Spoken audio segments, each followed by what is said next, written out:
ये है मेरा प्रेजेंटेशन। पिछले वाले अच्छा सेशन में तुम जब नवनीत अटेंड किया था तो हम ऑप्शंस के बारे में ही बात कर रहे थे या फ्यूचर के बारे में बात कर रहे थे? पिछला बार वो तुम उसके बारे में बात किया था यार, क्या बोलते हैं, फ्यूचर्स। दो टॉपिक था। हाँ फ्यूचर्स के बारे में बात की थी क्या? हाँ करेक्ट। कॉल और पुट नाम सुने थे क्या पिछले सेशन में? नहीं। अच्छा नहीं, तो यानी कि फ्यूचर्स वाले सेशन में तुम था। ठीक है, अच्छी बात है। लेकिन फ्यूचर वाला का मतलब एक्सटेंडेड सेशन था जो मिस हो गया था, कोई बात नहीं, इसको रिकॉर्ड कर रहे हैं। वीरेंद्र जी अटेंड कर लिए हैं क्या? वीरेंद्र जी आ गए। कोई सवाल है पिछले वाले सेशन से आपका वीरेंद्र जी, या डब्लू तुम्हारा कोई सवाल है? पिछले वाले सेशन में हम लोग फ्यूचर्स का बात किए थे, तो पिछले वाले सेशन से रिलेटेड किसी का कोई सवाल है? फ्यूचर्स में कंफ्यूजन है? क्योंकि अभी हम सवाल पूछने वाले हैं सबसे। अगर सब लोग अगर एग्री करेंगे कि हाँ हमको समझ में आ गया फ्यूचर्स कॉन्ट्रैक्ट अच्छे से, तो हम एक सवाल पूछेंगे, उसके बाद हम जाके आज का सेशन आगे बढ़ाएंगे। ठीक है वीरेंद्र जी? जी सर। हाँ सवाल पूछिए सर, फिर देखते हैं। नहीं, पहले बोलिए कि आपका क्लियर हुआ है कि नहीं आपके अनुसार। हाँ सवाल मतलब तो हम पूछेंगे। जो उस दिन का वो था, टॉपिक था, मतलब एक कॉन्ट्रैक्ट है कि जो हमने आज की डेट में लिया, जो मतलब सपोज बजाज फाइनेंस आज की डेट में लिया, तो एक्सपायरी की डेट हमें वो दिन डिलीवरी में लेना है। अगर हमने सेल किया है या बाई किया है तो वही रेट पे लेना चाहिए, फिर उस दिन का रेट चाहे कोई भी हो। नहीं, फ्यूचर्स कॉन्ट्रैक्ट क्या होता है ये क्लियर हो गया ना? जी। चलिए ठीक है, अच्छी बात है, क्लियर हो गया। तो हम एक सवाल पूछेंगे, उसका जवाब दीजिएगा फिर से वही सवाल। सबसे पहला सवाल ये है, खासकर उनसे जो पिछला सेशन अटेंड किए थे।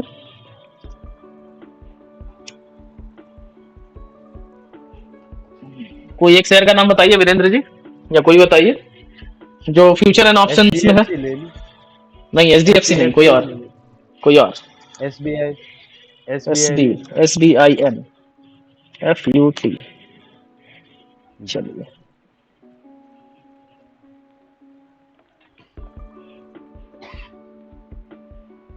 चलिए स्क्रीन देख पा रहे हैं? इस कॉन्ट्रैक्ट का मतलब बताइए। शुरुआत किससे करें? ये जो कॉन्ट्रैक्ट यहाँ दिख रहा है SBIN FUT NFO 27 अप्रैल 23 यानी कि साल है 2023। इससे क्या क्या जानकारी मिल रहा है, इसका जवाब पहले देंगे। कौन स्टार्ट करेगा? वीरेंद्र जी आप स्टार्ट करना चाहेंगे? जी ठीक है, बोलना शुरू कीजिए। जो इससे क्या क्या इन्फॉर्मेशन आपको मिल रहा है? SBI का जो फ्यूचर प्राइस है अभी 538 पे है।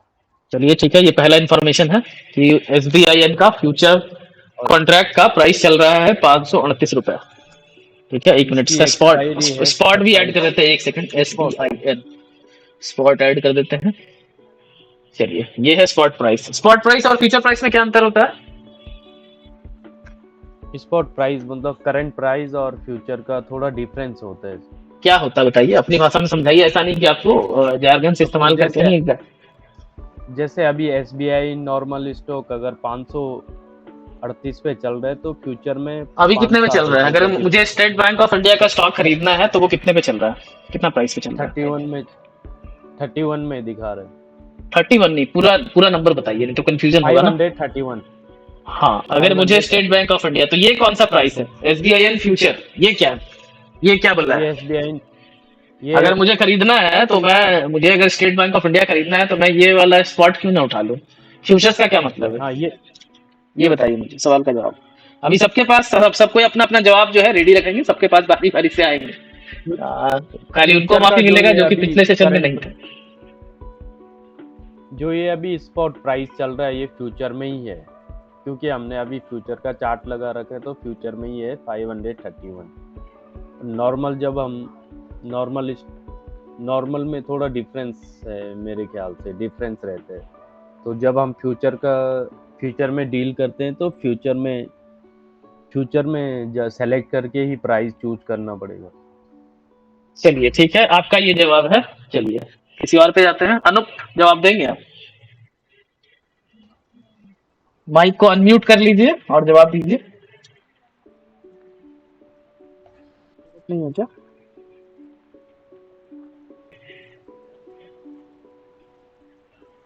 आर्यन राज, सद्दाम। सद्दाम, जवाब देना चाहोगे? अभी तुरंत अटेंड किया, सवाल अगर नहीं सुने हो तो फिर से। नहीं, सवाल सुन लिया। हाँ, तो अगर जवाब देना चाहते हो तो जवाब दे सकते हो। सामने का अनूप, चार्ट अगला नंबर जो- तुम्हारा है, ठीक है? अपना जवाब रेडी रखोगे? सामने का चार्ट वो जो फ्यूचर हाँ, वो हम का लगा दे लिखा रहे हुआ नहीं है। हम लगा दे रहे हैं। चलो, यहाँ पे खुल गया। इसको इन तो दोनों में हम अंतर अपना क्या? मेरा सवाल ये है कि अगर मुझे क्या बोलते हैं, फ्यूचर का जो प्राइस है, जो कि हम लोग बहुत ही डिटेल में फ्यूचर के बारे में डिस्कस किए थे, हाँ वही हम बोल रहे हैं। ठीक है? तो अगर स्पॉट प्राइस इतना चल रहा है, इससे क्या क्या इन्फॉर्मेशन मिल रहा है, और मुझे अगर खरीदना है तो मैं फ्यूचर के साथ क्यों जाऊंगा, स्पॉट में ही क्यों ना खरीदूं? ये सवाल है। इसका हाँ, तो इसमें हम कुछ पूरा एग्जैक्ट सेम हम वर्ड यूज नहीं कर पा रहे हैं। कोई बात नहीं, बस हमको अंडरस्टैंडिंग समझना है तुम्हारा कि कॉन्सेप्ट हम हाँ, कॉन्सेप्ट क्या है हाँ कि बताओ। एसबीआई एन हो गया 531 का, ये हो गया टैग लाइन हमने एसबीआई, जैसे एक प्रोडक्ट हो गया ये। हाँ ठीक है, प्रोडक्ट है, एसेट है, इक्विटी। हाँ, इक्विटी। दूध का बाय प्रोडक्ट होता है, घी हो गया निकलेगा, उससे पनीर निकलेगा। अंडरलाइन है, अंडरलाइन बोलते हैं। हाँ, इस वर्ड को आप अभी क्या, हाँ अंडरलाइन, इसको याद रख लो अब दिमाग में, ये अंडरलाइन है। चलो, अंडरलाइन है, हाँ। और एसबीआई फ्यूचर अगर जैसे बोला जाता है कि उसी का बाय प्रोडक्ट, जैसे कोई अंडरलाइन जो है एसबीआई कंपनी, और इसका फ्यूचर। ठीक है। आवाज नहीं आ रहा है सिद्धार्थ, बहुत सारा बात जो है कट गया। मेरे ख्याल से हमको नहीं सुनाई दिया, बाकी लोगों को भी नहीं सुनाई दिया। नहीं, बाकी लोगों को भी नहीं सुनाई दिया। ठीक है, फिर से रिपीट कर दो, क्या बोलना चाह रहे थे? हाँ, थोड़ा सा नेटवर्क वाले एरिया में रह के बात करो, नहीं तो फिर आवाज जो है वो कट रहा है। सद्दाम बोल रहे थे, सद्दाम आंसर कर रहे थे इसका। हाँ तो हाँ, इसका जो टैग लाइन था वो एसबीआई था। हाँ, अंडरलाइन जो है एसबीआई है। चलो ठीक है, सही। ये वर्ड थोड़ा सा समझ नहीं पाऊंगा, थोड़ा सा। कोई बात नहीं, अंडरलाइन मतलब जो जिसके ऊपर निर्भर है चीजें, जैसे हाँ, अभी तुम्ही एग्जांपल दिए कि घी जो है वो डिराइव्ड है किससे? दूध से। हाँ ना, तो वही अंडरलाइन क्या है? दूध हो गया। तो उसी तरह से स्टेट बैंक ऑफ इंडिया का जो फ्यूचर है वो किससे डिराइव है? इसका प्राइस, वो प्राइस डिराइव्ड है स्टेट बैंक ऑफ इंडिया के से डिराइव्ड है। तो ये क्या हो गया? एसबीआईएन अंडरलाइन हो गया। मतलब ये बेस चीज है, और इसका बिहेवियर, अगर इसका प्राइस ऊपर की तरफ जाएगा तो एसबीआईएन का जो फ्यूचर है इसका भी प्राइस ऊपर या नीचे जाएगा इसके कारण। ठीक है, हाँ चलो आगे बताओ, आगे। अच्छा, तो अब बात ये है कि एसबीआई का प्राइस है 531 और एसबीआई फ्यूचर का प्राइस 538। 7 रुपए ज्यादा क्यों देना है, ये एक बात आ जाता है। क्या क्या इन्फॉर्मेशन मिल रहा है, और एक फ्यूचर कॉन्ट्रैक्ट क्या होता है, इसमें सारा कुछ सवाल समाहित है। ठीक है, अगर जवाब दे दोगे तो सारा कुछ ही इंक्लूड हो जाएगा। सबको जो है अपना जवाब तैयार रखेंगे, ठीक है? सद्दाम के बाद बाकी सबके पास भी नंबर आएगा, और ये चीज क्लियर करेंगे, और 5 मिनट में इस चीज के आगे बढ़ना है, क्योंकि आज ऑप्शंस कॉन्ट्रैक्ट स्टार्ट करना है। That can only be started if you are comfortable with futures contract. ठीक है, फ्यूचर कॉन्ट्रैक्ट क्या होता है? बहुत सिंपल कॉन्ट्रैक्ट होता है, लेकिन if you are not comfortable with futures contract, then options contracts are going to be a far cry. थोड़ा सा मुश्किल चीज हो सकता है, ऑप्शन समझने में और ज्यादा दिक्कत हो जाएगा। ठीक है, तो इसलिए हम इस पे जोर दे रहे हैं, हम समय नष्ट नहीं कर रहे हैं, समय का उपयोग कर रहे हैं। तो जिनको बोर लग रहा होगा तो वो थोड़ा सा संयम बना के रखे और फटाक से आंसर करके हम लोग आगे बढ़ेंगे। जितना जल्दी आंसर कीजिएगा उतना जल्दी आगे बढ़ेंगे। चलिए, तो सद्दाम आप जवाब दे रहे थे, फटाक से जवाब दीजिए। जो आपको जितना तक आ रहा, नहीं आ रहा तो आप वो बॉल को पास कर सकते हैं किसी और की तरफ, और फिर से समय ले सकते हैं। जवाब मैं देना चाहता हूँ। हाँ, तो एसबीआई फ्यूचर का प्राइस अभी है यहाँ पे 538। हाँ, 538 है फ्यूचर्स का। है 27 अप्रैल 2023। ठीक है, सही जवाब है। तो ये 538, ठीक है, 538 क्यों देना पड़ रहा है? ये एक फ्यूचर में हम लोग एक कॉन्ट्रैक्ट में इंटर करेंगे, और इसमें अगर फ्यूचर में जो 27 अप्रैल 2023 के दिन, उस दिन ही हम पकड़ चलते हैं क्योंकि एक्सपायरी है। हाँ हाँ ठीक ठीक ठीक सही है। उस दिन अगर अगर इसका प्राइस अगर 538 से अगर ज्यादा हो जाता है, हाँ हाँ तो अगर ज्यादा होता है फिर भी हम डिलीवरी जो लेंगे 538 पे ही। चलो बहुत अच्छा, सही जवाब है। और अगर मान लो क्या बोलते हैं 530 चला जाता है तो प्राइस जो है वो 27 अप्रैल को 2023 को एसबीआई का प्राइस जो है वो 530 रुपए है, तब क्या होगा? तब डिलीवरी किस रेट पे मिलेगा? और कम जाता है हाँ तो किस रेट पे मिलेगा डिलीवरी, या किस रेट पे डिलीवरी देना पड़ेगा? तो फिर भी तब डिलीवरी हमको 538 पे ही मिलेगा। चलो बहुत बढ़िया, तुम यानी फाइनली इस चीज को समझ गए। 538 पे ही देना पड़ेगा। चूंकि देखो कॉन्ट्रैक्ट जो है किसी के बीच में भी कॉन्ट्रैक्ट चूंकि 538 पे हुआ है। चलो इस बारे में हम लास्ट में इसको हाँ ठीक ठीक ठीक ठीक बोलो। इसी के लिए हम लोग को 7 रुपये एक्स्ट्रा प्रीमियम देना पड़ रहा है। ठीक है, किस लिए देना पड़ रहा है? मतलब इसीलिए हम लोग को जो ये डिफरेंस जो 7 रुपए का पड़ रहा है, हाँ हाँ बस ये फ्यूचर में इंटर होने के लिए कि उस डेट पे जो भी रहेगा रेट, लेकिन जो मेरा कॉन्ट्रैक्ट में जो रेट में हम इंटर करेंगे वही रेट पे हमको डिलीवरी लेना है या तो देना है, तो इसके लिए ही हमको 7 रुपए का प्रीमियम एक्स्ट्रा देना पड़ रहा है। बहुत फ्लक्चुएट नहीं होगा, ये सेम रहता है। हाँ जो सेलर है उसको, हाँ नहीं इसको हम समराइज करेंगे, और भी पर्सपेक्टिव सुनना चाहते हैं। वीरेंद्र जी बोल चुके हैं, और कौन बोलना चाहेगा? और कौन बोलना चाहेगा खुद से, नहीं तो हम फिर नाम लेंगे वॉलंटियरली। और सर जैसे मैंने की बाई की है, मैं पूछना चाहूँ जैसे अभी मैंने फ्यूचर बाई किया है 538 पे, ठीक ठीक, तो मुझे डिलीवरी के दिन बाई ही करना है, सेल नहीं कर सकता, राइट? आप कॉन्ट्रैक्ट में नहीं, हाँ राइट रॉन्ग, हाँ ये अगर सवाल मन में है तो इसको रखिए। इसका जवाब जो है हम बस 5 मिनट के बाद आपको सारा जवाब मिल जाएगा कि इससे क्या क्या मेरा पर्सपेक्टिव क्या है। एक फ्यूचर्स कॉन्ट्रैक्ट को देखिए मुझे क्या क्या इन्फॉर्मेशन मिलता है, हम 5 मिनट के बाद इस सवाल को आप कागज में लिख लीजिए। और हालांकि हम इसको अभी एक्सप्लेन कर देंगे कुछ देर बाद, लेकिन हम जानना चाहते हैं बाकी लोगों का भी अंडरस्टैंडिंग, इसलिए हम इस सवाल का जवाब अभी नहीं दे रहे हैं। ठीक है, किसी और को मौका देते हैं क्योंकि इसका जवाब देना जरूरी है। और कौन है पार्टिसिपेंट्स? ऊपर से स्टार्ट करते हैं। सद्दाम से बात हो गया है, वीरेंद्र भैया बोलना चाहेंगे?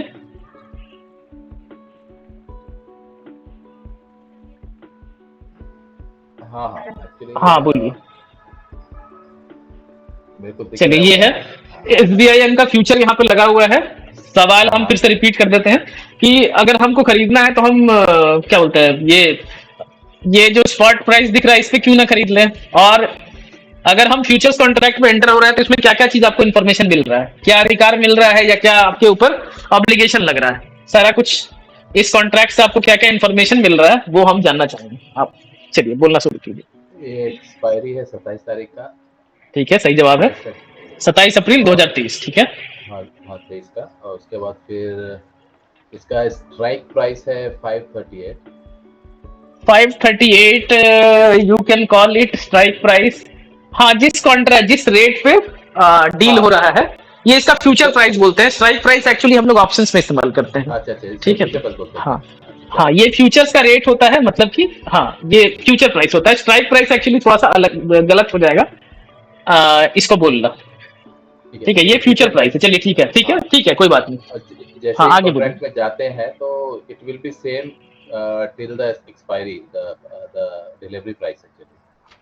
क्या सेम हो जाएगा, क्या सेम हो जाएगा? 538 विल बी द लाइक वो वही रहेगा टिल द एक्सपायरी। क्या चीज रहेगा मतलब 538 मतलब क्या रहेगा?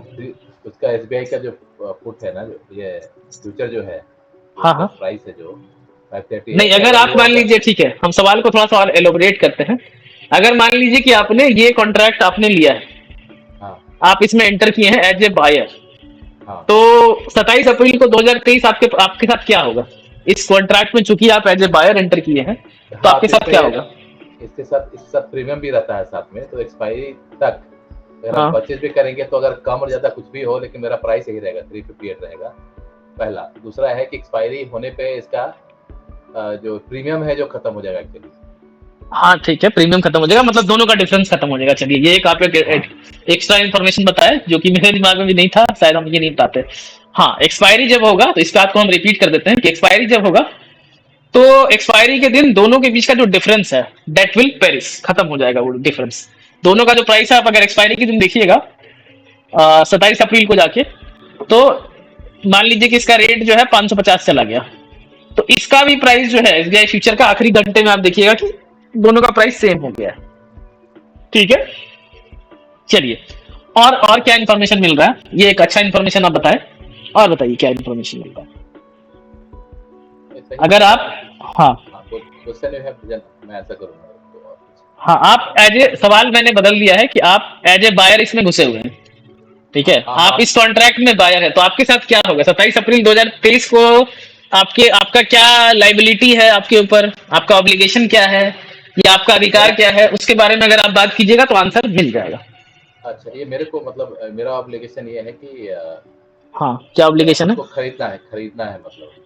ठीक है, चलिए अच्छी बात है। क्या खरीदना है? मेरे को फ्यूचर का जो जिस प्राइस पे हमने लिया है, मतलब खरीद सकते हैं। क्या खरीदना है आपको? क्या खरीदना पड़ेगा? लॉट खरीदना पड़ेगा मेरे को इसमें से, जो कि 358। क्या चीज का लॉट? फ्यूचर का लॉट, जो भी फ्यूचर का लॉट। तो जब आप खरीद रहे हैं तो आप इसमें एंट्री हो ही रहे हैं। अगर आप जब मैंने ये बताया आपको कि आप SBIN फ्यूचर ये 27 अप्रैल 2023 तक जब अगर आप खरीद रहे हैं तो you are already entering into the contract. आप इसको ऐसे भी बोल सकते हैं कि you are buying a future SBIN future contract, आप खरीद रहे हैं। ठीक है, तो आप तो एंट्री हो जा रहे हैं जब भी जो भी डेट है, लेकिन हम बात कर रहे हैं कि what will happen to you on this date 27th of April 2023, what is going to happen with you? आप इसका जवाब दीजिए। इसमें है क्योंकि हम फ्यूचर खरीद रहे हैं, तो in this case if the rate is going beyond this, beyond मतलब क्या? मतलब कि 550 हो गया, चलो ठीक है 550 हो गया, चलिए ठीक है, एग्जांपल के लिए लेते हैं। हाँ, 550 हो गया, तो डिफरेंस जो है उसमें जो वो अगर रहेगा तो मेरे को उसका बेनिफिट मिलेगा। कैसे मिलेगा बेनिफिट? लाइक 538 प्लस इसका प्रीमियम होगा कुछ जो ऐड करते हैं, तो आपको मतलब पैसा मिल जाएगा डिफरेंस, ये आप बोलना चाह रहे हैं? हाँ, तो उससे मेरे को प्रॉफिट होगा। अगर वो 27 तारीख को अगर उसके नीचे जाएगा, हाँ, उसके नीचे जाएगा, मतलब इट विल, मान लीजिए 520 पे चलाया, 520 पे चलाया, हाँ 520 पे चलाया, तो इसमें मेरा प्रीमियम तो चला जाएगा, मेरे कुछ उसमें मिलेगा नहीं, हम उस पर एक्शन नहीं ले सकते, हमको लेना नहीं है। नहीं, आप जो है एक्चुअली फ्यूचर्स और ऑप्शंस को आप मिला दिए। ठीक है फ्यूचर और ऑप्शन जो है पूरी तरह से मिक्स हो गया है। फ्यूचर्स कॉन्ट्रैक्ट अलग होता है। चलिए ठीक है, कोई बात नहीं, इसके बारे में थोड़ा सा सोचिए, हम इसको बता देंगे आपको कुछ देर में। और कौन है? अनूप कहाँ गया? सॉरी बोल के चला गया, कहाँ गया? डब्लू बोलना चाहोगे? क्या क्या इन्फॉर्मेशन मिल रहा है? सद्दाम कुछ हद तक बहुत दूर तक पहुंच गया। ठीक है, लगभग 90% जो है चीजें वहां तक पहुंच गया। नवनीत बोलना चाहोगे क्या? जहाँ तक मेरे को मैं सेशन जब ज्वाइन किया था ना, हाँ, मेरे को यही बताया था उस समय तुम कि मतलब ये it's a contract between two parties on A pre determined rate actually. ठीक है, सही है अभी तक। आगे तो अगर कल के अगर प्राइस चेंज भी होता है, हाँ एकदम तो सही साइन हुआ था, तुम्हें वही प्राइस मिलेगा। कौन सा प्राइस मिलेगा यहाँ पे? ये जो एग्जांपल लिए हैं इसमें कौन सा प्राइस मिलेगा? तुम्हें 538 पे ही मिलेगा। 538 पे क्या मिलेगा? मतलब तुम्हारा जो तुम कॉन्ट्रैक्ट खरीदे हो। नहीं, कॉन्ट्रैक्ट में जैसे कॉन्ट्रैक्ट हुआ, जैसे हम और तुम आपस में कॉन्ट्रैक्ट किए एक बोरा आलू के लिए, तो जब कॉन्ट्रैक्ट एंड होगा तो हमको कुछ एक प्राइस हम लोग आपस में डिसाइड किए कि तुम मान लो कि आलू उगाते हो, ठीक है, और हम है ट्रेडर है, आलू का ट्रेडर, और एक महीने बाद तुम्हारा आलू जो है वो तैयार हो जाएगा, और हम लोग क्या किए आपस में कॉन्ट्रैक्ट कर लिए कि एक महीने बाद जो है 30 का रेट पे हमको आलू दे दीजिएगा, यही ना बोलते हैं? 30 का रेट पे दे दीजिएगा 100 किलो आलू, बोले हाँ हो जाएगा उतना आलू। तो यहाँ पे क्या हुआ? आलू का एक्सचेंज हो रहा है ना, कॉन्ट्रैक्ट तो हम लोग दोनों के बीच में होगा। करेक्ट, मतलब उसमें तुम सब इसमें क्या है? इसमें क्या है? शेयर, स्टॉक मार्केट, इंडेक्सेस, हाँ, कमोडिटीज, ETF कुछ भी हो सकता है। इसमें कौन सा है? इसमें अंडरलाइन क्या है?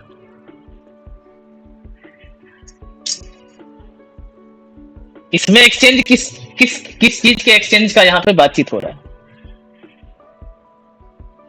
SBIN FUT जब हम यहाँ पे इस कॉन्ट्रैक्ट का बात कर रहे हैं, तुम एकदम लगभग लगभग पहुंच गए तुम, ठीक है सद्दाम से थोड़ा सा आगे, तुम एकदम सटीक चीज बताए जो हम सुनना चाह रहे थे, लगभग लगभग वो बता दी। एक चीज और अगर बोल दोगे तो ये कंप्लीट हो जाएगा। यहाँ पे अंडरलाइन क्या है? जैसे हम लोग आलू का एग्जांपल लिए अभी, उसी तरह से यहाँ पे अंडरलाइन क्या है, मतलब वो जो चीज है, the thing we are talking about, what is going to be exchanged on this date, 27th of April 2023, what is that thing that is going to be exchanged? वो क्या चीज है जो एक्सचेंज होगा आपस में? जैसे अभी हम लोग बात किए आलू का एग्जांपल दिए नवनीत के साथ, तो हम डीलर थे आलू का और नवनीत जो है वो आलू का खेती करते हैं मान लीजिए, तो हम लोग बीच में यहाँ इस कॉन्ट्रैक्ट में क्या है, नवनीत जो है वो कॉन्ट्रैक्ट में सेलर है और हम बायर हैं, मैं इस कॉन्ट्रैक्ट में बायर हूं। तो एंड ऑफ द कॉन्ट्रैक्ट जो भी 1 महीने के बाद का है, तो उसमें क्या होगा, आलू का एक्सचेंज होगा, हम पैसा देंगे नवनीत को और नवनीत हमको उसके बदले में एक pre determined rate, what is that pre determined rate, 30 रुपए किलो पे बात हुआ। तो जितना भी हमको क्वांटिटी देंगे 30 into 100 kg, वो रेट हम उनको 30 into 100 देंगे, यानी 3000 रुपीज देंगे नवनीत को, और नवनीत हमको क्या देंगे उसके बदले में, 100 किलो आलू। तो वहां पे क्या है, ये जो कॉन्ट्रैक्ट है मेरे और नवनीत के बीच में, तो उसमें अंडरलाइन आलू है, इसमें अंडरलाइन क्या है? सवाल समझ गया नवनीत? बताओ, हमको उम्मीद है कि तुम बता पाओगे। स्टॉक फ्यूचर्स ही बोल सकते हैं। कौन सा स्टॉक? SBIN। हाँ, सही जवाब है अंशु ने जवाब दिया है, ठीक है। यहाँ पे जो अंडरलाइन है, अंडरलाइन जो है वो state Bank of India, okay ठीक है। बस तुम अगर ये जवाब देते तो तुम्हारा जो जवाब था वो पूरा हो जाता। यहाँ पे जब हम SBIN फ्यूचर NFO 27 अप्रैल 2023 का बात कर रहे हैं, इस कॉन्ट्रैक्ट का बात कर रहे हैं, तो यहाँ पे जो अंडरलाइन है, अंडरलाइन क्या होता है, जिसका एक्सचेंज होना है, जिसके बारे में हम लोग कॉन्ट्रैक्ट किए हैं आपस में, बायर और सेलर जो है, जिसके दोनों के ऊपर ऑब्लिगेशन है। बायर को क्या करना है, बायर को SBIN का जो मतलब SBIN स्टॉक, यहाँ पे SBIN का स्टॉक, हाँ हाँ, तो इसके बारे में हम लोग कॉन्ट्रैक्ट साइन किए थे। हाँ, तो इसमें फ्यूचर तब FUT तब लग गया जब हम लोग फ्यूचर के लिए उसके लिए ऑप्ट किए हैं। हाँ हाँ हाँ, ठीक ठीक ठीक ठीक ठीक। डब्ल्यू बोलना चाहोगे? क्या इंफॉर्मेशन पता चल रहा है? जितना भी पता चल रहा है बता सकते हो अपना विचार। हाँ भाई, इसमें SBI का स्टॉक का फ्यूचर हाँ कॉन्ट्रैक्ट हुआ है, जिसका हाँ एक्सपायरी 27 अप्रैल को है। ठीक है, ठीक, सही है। और 27 अप्रैल 2023 को क्या होगा? 27 अप्रैल 2023 को हाँ, हमें वो स्टॉक मतलब कि बाय करना है, जो मतलब कि फ्यूचर किस रेट पे, किस रेट पे बाय करना है? 538 पर, बहुत सही, 538 पे बाय ही करना पड़ेगा। बहुत सही एकदम सही। और क्या, और जो सेलर है उसका क्या पर्सपेक्टिव है? चलो, तुम लगभग पूरा 100% जवाब दे दिए, अब थोड़ा सा और आगे बढ़ाते हैं, क्योंकि तुम बेसिक सवाल का जवाब दे दिए। सेलर का क्या पर्सपेक्टिव होगा इसमें? सेलर को क्या करना पड़ेगा? सेलर को मतलब कि उसको सेल करना है 538 पर ही। एकदम सही, एकदम सही। बायर तो 530, अगर प्राइस 550 भी, अगर 560 भी चला जाएगा तो सेलर को 538 पर ही मुझे सेल करना है, जो कि मैं बाय कर रहा हूँ। हाँ, अगर तुम इस कॉन्ट्रैक्ट में अगर तुम एज ए सेलर पार्ट ले रहे हो, तो एकदम सही जवाब है कि अगर तुम इस कॉन्ट्रैक्ट में एज ए सेलर पार्ट ले रहे हो, तो तुमको 538 के रेट पे डिलीवरी देना पड़ेगा। किस चीज का? यहाँ पे अंडरलाइन है SBIN, यानी कि स्टेट बैंक ऑफ इंडिया का। तुमको चाहे प्राइस, अब यहाँ पे 2 सिनेरियोस हो सकता है, एक पेन ऑन कर लेते हैं, सही पहुंचे तुम। हाँ, अब यहाँ पे 2 सिनेरियोस हो सकता है, या तो प्राइस ऊपर की तरफ चला जाए और प्राइस चला जाए, मान लीजिए कि 550 चला जाए। दूसरा सिनेरियो ये हो सकता है, हम एग्जांपल के लिए ले रहे हैं 550, दूसरा सिनारियो ये हो सकता है कि प्राइस जो है वो टूट के किसी वजह से कोई नेगेटिव न्यूज आया और प्राइस कहां चला जाए, प्राइस चल जाए 500 पे। ठीक है, दोनों में से अगर कोई भी सिनेरियो होता है तो जो बायर है इस कॉन्ट्रैक्ट में अगर इस रेट पे एंट्री हुआ है, दोनों के बीच में कॉन्ट्रैक्ट हुआ है, तो सेलर जो है, सेलर को तब भी 27 अप्रैल 2023 को 550 का रेट भले स्पॉट प्राइस चला जाए, लेकिन स्पॉट प्राइस मतलब क्या, अगर कैश दे के हमको अगर उठाना है, जैसे हम और नवनीत जो है आपस में कॉन्ट्रैक्ट किए थे आलू के लिए 30 रुपए के रेट पे, तो ऐसा थोड़ी है कि मार्केट में आलू नहीं मिल रहा है और आलू का शॉर्टेज है। अगर मुझे आलू खरीदना है, अगर मुझे आलू खरीदना है तो हम शर्मा जी के किराए के, सॉरी किराया नहीं, शर्मा जी के किराने के दुकान से जाके हम आलू खरीद सकते हैं ना। आलू तो हमेशा अवेलेबल है मार्केट में। उसी तरह से स्टेट बैंक ऑफ इंडिया का शेयर जो है वो हमेशा मौजूद है, लेकिन अगर आप फ्यूचर्स का कॉन्ट्रैक्ट में अगर एंट्री करते हैं 538 के रेट पे, तो प्राइस जो भी चला जाए 550 पे अगर चला जाएगा तो सेलर को 538 के रेट पे ही डिलीवरी देना पड़ेगा, और जो बायर है बायर को भी 538 का ही रेट देना पड़ेगा, पैसा देना पड़ेगा, चाहे 550 भी चला जाए। उसी तरह से दूसरे सिनेरियो में क्या हो सकता है कि स्टॉक, स्टेट बैंक ऑफ इंडिया का स्टॉक जो है वो 500 पे चला जाए। ठीक है, तो 500 पे भी अगर चला गया तो भी बायर चूंकि इस कॉन्ट्रैक्ट के द्वारा बाइंड है, उसको 538 के रेट पे ही खरीदना पड़ेगा, और सेलर का तो बल्ले बल्ले है, सेलर को खुशी हो जाए कि भाई स्टॉक तो नीचे गिर गया, लेकिन उसके बाद भी उसको 500 का रेट चला गया स्टॉक, लेकिन तब भी उसको 538 का रेट मिल जाएगा। इस बात से सब लोग एग्री करते हैं और ये बात क्लियर है? जी क्लियर है? Yes sir. ठीक है, ये बात साफ है सबको। चलिए आगे बढ़ते हैं। एक और चीज जो है आप लोग इस चीज पे ध्यान दिलाना भूल गए कि देखिए, इस कॉन्ट्रैक्ट का एक और इंपॉर्टेंट फीचर है ऑब्लिगेशन। ऑब्लिगेशन का क्या मतलब होता है, कोई बताएगा? ऑब्लिगेशन कोई बता सकता है वॉलंटरली? कंडीशंस, ऑब्लिगेशन मतलब कंडीशन यू हैव टू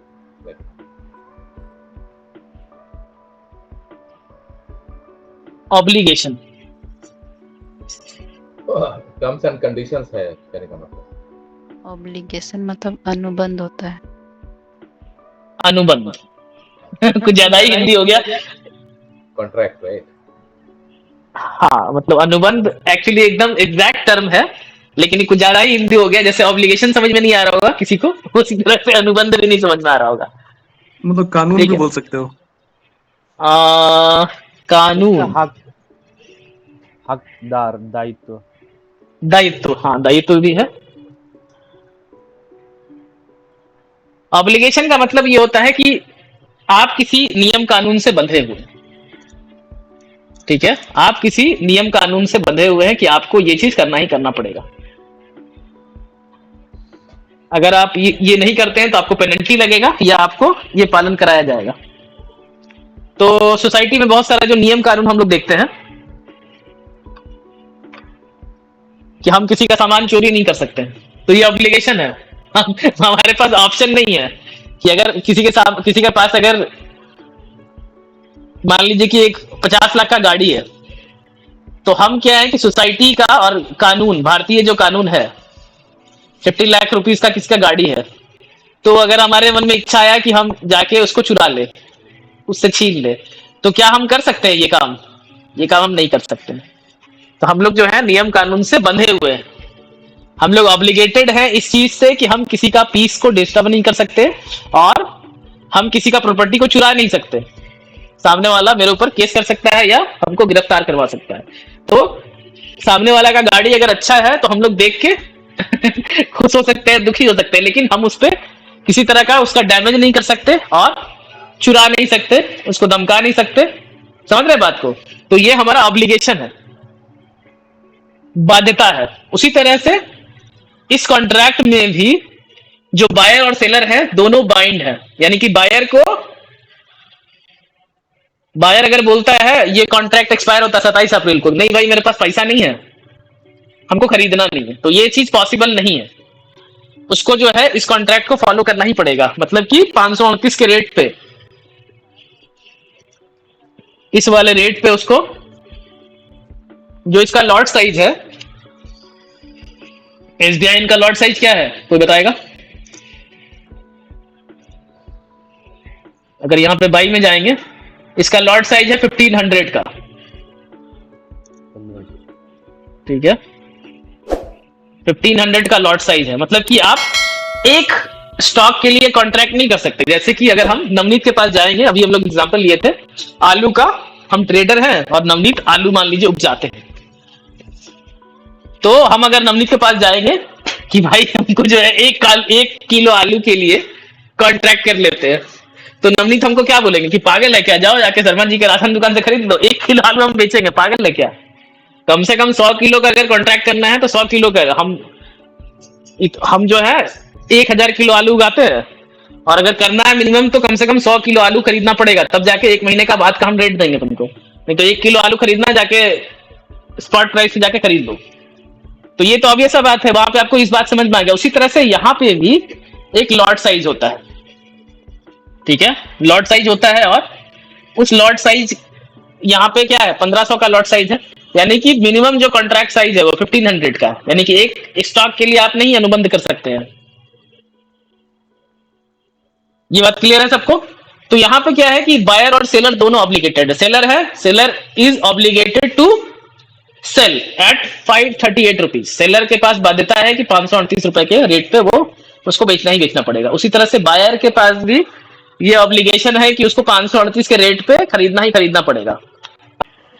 अगला सिनेरियो ये होगा, एक क्वेश्चन है मेरा, हाँ, सपोज अगर जब डील साइन होता है तो कितना परसेंट मार्जिन देना पड़ता है, मतलब इसको दोनों को?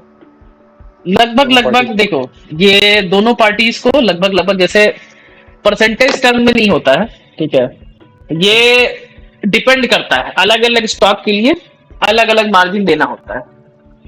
ओके, ठीक तो है, पहले मार्जिन मनी डिपॉजिट करना होता है। हाँ, जब तुम ये कॉन्ट्रैक्ट में घुसोगे ना, जैसे ये बाई करोगे, हाँ, देखो कैलकुलेटिंग मार्जिन, चूंकि एक्सचेंज बंद है, मार्केट लिमिट, यहाँ पे जो है मार्जिन यहाँ पे कैलकुलेट होके दिख जाता है, ओके, ठीक है, लेकिन अभी मार्केट बंद है तो मे भी ये सिस्टम काम नहीं कर रहा है।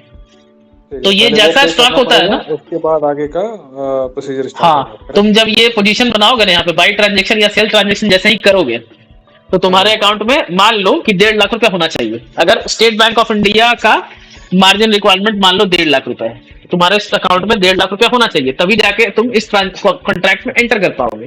तो उसके लिए एक डेडलाइन देता होगा ना, जो हमारा जैसे एनएससी है, तो उसके लिए एक डेडलाइन देता होगा बायर को कि भाई इतना दिन तक आपको जो है दूसरा बाकी पैसा जमा कर देना है, करेक्ट? नहीं, ये जो पैसा जमा करना है वो 27 अप्रैल को ही होगा। नहीं, मतलब एक बाकी का पैसा रैंडम एग्जांपल दे रहे हैं, हाँ, बाकी का पैसा। हाँ, तो ये जो देखो अब क्या होता है ना कि जो मार्जिन का, ये थोड़ा सा और कॉम्प्लेक्स हो जाएगा। जैसे मान लो कि 1.5 लाख रुपए इनिशियल मार्जिन है, हाँ, तुमको इस कॉन्ट्रैक्ट में घुसने के लिए, इस कॉन्ट्रैक्ट का मतलब क्या हो रहा है, तो बायर के लिए इस कॉन्ट्रैक्ट का मतलब ये है कि buyer is willing to buy 1500 quantity of State Bank of India stock on 27 April of 2023 at the rate of 538। इस बात को समझे? बायर के लिए पर्सपेक्टिव है। उसी तरह से सेलर के लिए पर्सपेक्टिव ये है कि seller is entering into this contract, इसका मतलब ये है कि he or she is willing to sell State Bank of India का शेयर कितना 1500 at the rate of 538 on 27 April 2023। समझ रहे हो? तो कॉन्ट्रैक्ट ये हो रहा है। तो अब इस कॉन्ट्रैक्ट में एंट्री के लिए तुमको 1.5 लाख रुपए का मार्जिन देना पड़ रहा है, ठीक है। तो जो बीच का जो प्लेयर है इसमें एक्सचेंज, जो कि वॉचडॉग है या जो भी बोलो, रेगुलेटर बोलो, जो भी बोलो, वो इस चीज को इंश्योर करता है ताकि सामने वाला डिफॉल्ट ना करे। डिफॉल्ट से बचने के लिए वो मार्जिन ले लेता है, समझे? नहीं तो इस कॉन्ट्रैक्ट का जो वैल्यू है, इस कॉन्ट्रैक्ट का अगर मान लो मार्जिन वैल्यू 1.5 लाख रुपया था, हाँ और बाकी का जो पैसा है वो 6.5 लाख रुपए था। हाँ अभी जो है वो बायर जो है वो बोल दिया मेरे पास पैसा नहीं है, तो हाँ। उसका एक डेडलाइन होता होगा ना जो एनएससी एक्सपायरी कंफर्म करता, हाँ एक्सपायरी, ये इतने एक्सपायरी ही वो तारीख तक डेडलाइन आपको, होता है। हाँ ओके, तो वो जमा ठीक है, करना है पैसा, अदरवाइज आपका कॉन्ट्रैक्ट एंड हो जाएगा। अकाउंट में रहेगा वो डेबिट हो जाएगा अपने आप। ठीक है, ओके नहीं रहेगा तो मार्जिन स्टेटमेंट इशू होगा। देखो और भी बहुत सारा मैकेनिज्म होता है। ब्रोकर क्या करता है कि तुमको मैसेज कर लेता है, जैसे कि महीना खत्म, ये एक्सपायरी जैसे ही नजदीक आएगा ना, तो ब्रोकर हाँ तुमको मैसेज करेगा। अगर तुम नहीं करेगा तो बहुत बार स्क्वायर अप भी कर देता है कॉन्ट्रैक्ट में। अच्छा समझ रहे हो? तो ब्रोकर को भी तो टेंशन होता है ना, क्या कि तुम हाँ डील कर रहे हो ब्रोकर से, तो ब्रोकर के सिर का टेंशन है। अगर तुम नहीं डिफॉल्ट करोगे तो ब्रोकर को सारा कुछ अरेंज करना पड़ेगा, समझे? करेक्ट। तो इसीलिए ब्रोकर अपना टेंशन, डिलीवरी वाला जो टेंशन है वो खत्म करने के लिए वो क्या करता है कि अलग अलग, देखो रिस्क मैनेजमेंट वो तरीका होता है ब्रोकर का। तो ब्रोकर क्या करता है कि तुम्हारे जो ये कॉन्ट्रैक्ट है इसको स्क्वायर ऑफ कर देगा अगर तुम्हारे पास पैसा नहीं है तो। ओके समझे? तो बहुत सारा मैकेनिज्म होता है, ये तुमको आगे पता चलेगा जब एक्चुअली जब इसमें ट्रेड करोगे तब तुमको बहुत सारा चीजें पता चलेगा, जो कि अभी बताएंगे तो बहुत ज्यादा चीजों पे बात किया जा सकता है। ठीक है, ओके नो प्रॉब्लम। और कोई सवाल किसी का? और किन्हीं का कोई सवाल है? इतना तक बातें साफ? हाँ अगर जैसे हमने ये प्राइस 538 में एसबीएन का लॉट सेल किया है, तो डिलीवरी के दिन हमें ये प्राइस यही प्राइस डालना पड़ता है या ऑटोमेटिक आता है इसमें? आप अगर इस रेट पे एंट्री हुए हैं तो कॉन्ट्रैक्ट जब होता है जी, तो कॉन्ट्रैक्ट में प्राइस भी तो एक इम्पोर्टेंट फैक्टर होता है ना, अंडरलाइन भी। जैसे आप जमीन खरीदते हैं, छोड़ दीजिए स्टॉक, हाँ। भूल जाइए अभी कुछ देर के लिए, आप जमीन खरीदे होंगे ना कभी, जी, तो जमीन जब खरीदते हैं तो ये प्राइस क्या होता है उसका? जब आप डील करते हैं सामने वाले से, एग्रीमेंट होता है, तो उसमें प्राइस फिक्स होता है कि वेरी करता है? वो बताइए हमको पहले। फिक्स होता है। फिक्स होता है। तो ये भी तो एक तरह का एसेट है ना। स्टेट बैंक ऑफ इंडिया का जो ये स्टॉक है, this is also kind of asset. Land जैसा एसेट होता है, उसी तरह से ये भी एक एसेट है। तो हाँ, अगर ये भी एक एसेट है तो जो प्राइस, अगर आप किसी कॉन्ट्रैक्ट में एंट्री कर रहे हैं तो प्राइस भी फिक्स रहेगा, डेट भी फिक्स रहेगा, अंडरलाइन भी फिक्स रहेगा। आप ये नहीं बोल सकते कि अगर 27 अप्रैल 2023 आया तो आप क्या बोलेंगे, एक काम करो ना, स्टेट बैंक ऑफ इंडिया की जगह पे यस बैंक ले लो। नहीं मेरा कहने का मतलब ये भी नहीं हो सकता। मतलब हमें वो जो ऑप्शन में प्राइस डालना पड़ता है या फिजिकल? ऑप्शन के बारे में बात मत कीजिए, नहीं तो कंफ्यूज हो जाएगा। ऑप्शन के बारे में अभी भूल जाइए कि ऑप्शन जैसा। हाँ मेरा अच्छा, ये विकल्प, हाँ ठीक है। सपोज में, हाँ फ्यूचर विकल्प, हाँ ठीक। सपोज में 538 फ्यूचर सेल किया है, हाँ और 27 अप्रैल आ चुका है और आज मैंने इसको डिलीवरी लेनी है, बायर को डिलीवरी लेना पड़ेगा। हाँ जी, तो सेलर को देना पड़ेगा। प्राइस डालना पड़ेगा या ऑटोमेटिक उसमें आता है? सिर्फ ये अपने आप हो जाएगा जब जिस दिन आप खरीद रहे हैं ना। जैसे कि मान लीजिए कि आज शनिवार है, मंडे को मार्केट खुलेगा, सुबह जो है 9:16 में आप 538 रुपए पे मान लीजिए एंट्री कर गए। हाँ ठीक है जी, तो 538 पे अगर एंट्री कर गए तो आपका प्राइस यही हो गया। अब आपको जो करना है, हंसना गाना रोना गाना जो भी करना है, 538 के रेट पे ही करना है। ये एकदम दिमाग में क्लियर कर लीजिए। आपका जो कॉन्ट्रैक्ट है, जिस तरह से आप जमीन खरीदते हैं, तो जमीन खरीदते हैं तो कॉन्ट्रैक्ट में क्या क्या लिखाता है? जमीन जब आप खरीदते हैं, रुकिए 2 मिनट के लिए सुनिए, जब आप जमीन खरीदते हैं तो क्या क्या लिखाता है कि फलाना जमीन जो कि रोड के बगल में है, और क्या बोलते हैं, शंभू टेंट हाउस के बगल में वाला जो जमीन है, सारा कुछ लिखाता है ना इस तरह से, एड्रेस वगैरह सारा कुछ। जी अब अगर मान लीजिए कि 27 अप्रैल को मान लीजिए कि सारा कुछ आपने ही बोला कि हम आपको 6 महीने में पैसा दे देंगे तोड़ के, और आपको जो है ये वाला जमीन, आप जब वापस पैसा देने जा रहे हैं आखिरी इंस्टॉलमेंट, और जिससे आप जमीन खरीदे हैं वो बोलेगा नहीं ये शंभू टेंट हाउस के बगल वाला नहीं, आप एक काम कीजिए कोई और जमीन ले लीजिए, तो आप ले लीजिएगा क्या? ये कॉन्ट्रैक्ट का वायलेशन हो गया ना। जी तो इस बात को समझिए, कॉन्ट्रैक्ट जब हो रहा है तो इसमें हर कुछ पहले ही फिक्स हो जा रहा है। The moment you enter into this contract everything is fixed. इसमें कोई वेरिएशन नहीं होगा। ओके अंत में जो इसका होगा क्या होगा कि सारा कुछ इसका फिक्स है, तथा इसका डेट भी फिक्स है, इसका अंडरलाइन भी फिक्स है, इसका प्राइस भी फिक्स है। समझ गए बात को? जी अब इसमें आपको कंफ्यूज नहीं होना कि अरे सर इसका तो प्राइस 540 चला गया। तो ये कॉन्ट्रैक्ट जो है दिस इज ऑल्सो ट्रेडेबल। अगर आप मान लीजिए मंडे को आप खुला तो मंडे को मान लीजिए इसी कॉन्ट्रैक्ट का 540 चल रहा है, जी हो सकता है ना? तो ये जो कॉन्ट्रैक्ट जी। है इसका प्राइस भी ऊपर नीचे होगा, लेकिन जिस प्राइस पे भी आप एंट्री किए, मान लीजिए कि आप 540 के रेट पे एंट्री कर रहे हैं, तो 540 के इसी रेट पे पे जब sell। एंट्री कर रहे हैं तो आपका 540 का ही रेट पे बाइंग और selling activity will take place. ये बात क्लियर है? जी ये बात एकदम अभी तक सबको क्रिस्टल क्लियर हो गया होगा, इतना ज्यादा डिस्कशन हम लोग कर लिए। लेकिन हम लोग समय we are spending time on futures, क्योंकि आगे चीजें और थोड़ी सी मौसम बदलने वाला है, ठीक जी। है? ऑप्शन में जब हम लोग घुसेंगे तो things will get little complicated, ठीक है? बहुत ज्यादा कॉम्प्लिकेट नहीं होगा, लेकिन इसमें और ज्यादा एडिशनल फीचर्स। तो ये बात यहां तक बातें साफ हो गई, यहां तक बातें क्लियर है? जी यस सर। ऐसे ठीक है, तो थोड़ा देखिए इसमें और भी चीजें हो सकती हैं, ठीक है? और भी सिनेरियोज डिस्कस कर सकते हैं, लेकिन उसमें समय जाएगा। आप लोग थोड़ा सा इसको कागज में लिख लीजिए, अगर कॉपी कलम लेके बैठे हैं तो इस सिनेरियो के बारे में हम सवाल पूछेंगे, फ्यूचर्स के बारे में। या किसी को अगर बताना है तो अभी बता सकता है कि अगर सेटलमेंट कैसा होगा, अगर अब प्राइस जो है मान लीजिए कि 450 चला जाता है और सेलर जो है वो डिफॉल्ट कर जाता है, तो इस केस में एक्सचेंज जो है क्या क्या काम करेगा, इस बारे में अगर कोई बताना चाहेगा तो बता सकता है अगली क्लास में।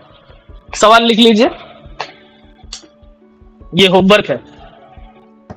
ठीक है।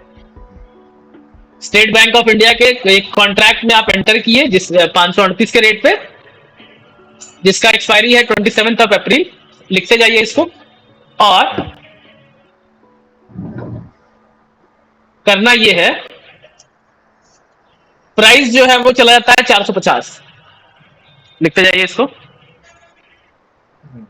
प्राइस चला जाता है 450।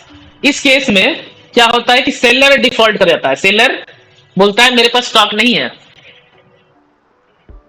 450 चला जाता है। प्राइस जो है एक्सपायरी के दिन चला जाता है 450। सेलर जो है वो डिफॉल्ट कर जाता है, सेलर जो है वो डिफॉल्ट कर जाता है और प्राइस चला जाता है 450। इस केस में एक्सचेंज जो है वो कैसे सेटलमेंट कराएगा? कोई अगर सवाल लिख लिए हैं तो एक बार पढ़ के बताइए, ये बहुत ही इंपॉर्टेंट सवाल है। अगर आपको समझ में आ गया अभी वाला तो इस सवाल का आप जवाब दे पाइएगा। इसको अभी हम डिस्कस नहीं करेंगे, इसको अगले क्लास में डिस्कस करेंगे। ये जस्ट इसका अपोजिट सिनेरियो है और इसमें और थोड़ा सा इफ्स एंड बट्स ऐड कर दिया गया है। इस सेटलमेंट को कैसे एक्सचेंज जो है प्रोसेस करेगा। सब लोग लिख लिए इसको? जी जी। सवाल पढ़ के बताइए, क्या सवाल हम बोले वीरेंद्र जी? अगर कोई SBI के कॉन्ट्रैक्ट में इंटर करता है 538 के प्राइस में और प्राइस जाता है 450, ठीक, सेलर अगर डिफॉल्ट कर जाता है तो इस केस में एक्सचेंज कैसे सेटलमेंट करेगा, एक्सचेंज क्या करता है, कैसे सेटलमेंट करते हैं? ठीक है? ये घर पे सोचने का बात है, ठीक है? नहीं तो हम ही को जवाब देना पड़ेगा। इस पर थोड़ा विचार कीजिएगा दिमाग पर, क्योंकि अभी हम लोग जो है एक सिनेरियो के बारे में बात की। घर पे जाके सोचिएगा इसके बारे में और हमको अगले क्लास में जवाब दीजिएगा, ठीक है? चलिए आगे बढ़ते हैं। फ्यूचर्स कॉन्ट्रैक्ट जो है आप लोगों को अब तक थोड़ा सा और बेहतर तरीके से क्लियर हो गया होगा। देखिए, इस्तेमाल करते करते ज्ञान और टिकिया में बहुत ज्यादा अंतर नहीं होता है, जितना ज्यादा घिसिएगा उतना ज्यादा झाग निकलेगा। ठीक है, तो बस जितना ज्यादा डिस्कशन कीजिएगा किसी चीज के बारे में उतना ज्यादा आपका बुद्धि खुलेगा। चलिए अब आते हैं वापस। यहाँ पे बनाया गया है क्या, ये क्या है भाई? Futures contract. Future contract finally अब हम लोग ऑप्शंस कॉन्ट्रैक्ट स्टार्ट करते हैं। फ्यूचर्स कॉन्ट्रैक्ट में क्या था कि both the parties were obligated, मतलब दोनों जो पार्टीज थे वो क्या थे, ऑब्लिगेटेड थे। बायर को डिलीवरी लेना था, सेलर को डिलीवरी देना था। लेकिन एक और इंटरेस्टिंग कॉन्ट्रैक्ट के बारे में हम लोग जानेंगे, ऑप्शंस कॉन्ट्रैक्ट। ऑप्शन कॉन्ट्रैक्ट क्या होता है? किसी को पता है? पहले हम ज्ञान टेस्ट करें कि ऑप्शन कॉन्ट्रैक्ट क्या होता है। कहे कि इसके पहले वाले क्लास में हम लोग बात कर चुके हैं ऑप्शंस कॉन्ट्रैक्ट क्या होता है। चलिए फ्यूचर सबको समझ में आ गया। ऑप्शंस कॉन्ट्रैक्ट के बारे में क्या बोलना चाहेंगे? कि कोई कुछ बोलना चाहेंगे? कुछ भी, सही जवाब देने का जरूरत नहीं है। ऑप्शन कॉन्ट्रैक्ट सब लोग हाँ। में हम अगर कॉल लेते हैं तो इसको हम खरीद भी सकते हैं, बेच भी सकते हैं, और उसी तरह से हम सेल भी कर सकते हैं जो पुट है, और उसको खरीद भी सकते हैं, डिपेंड ऑन द मार्केट।